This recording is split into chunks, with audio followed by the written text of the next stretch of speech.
Welcome to Goldwachen's Quality Tips. If you see your ABS emergency light come on, that means there's an issue with your braking system. It could be that your traction is uneven, causing your traction control system to malfunction. The wheel speed sensor may be dirty, broken, or otherwise damaged.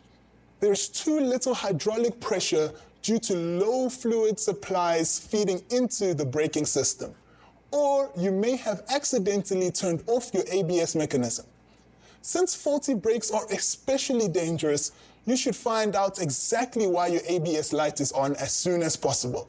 Our salesmen at Goldwachen can provide you with any parts you need to get your problem fixed. So don't delay in visiting your nearest Goldwachen store to get the best quality parts for your vehicle.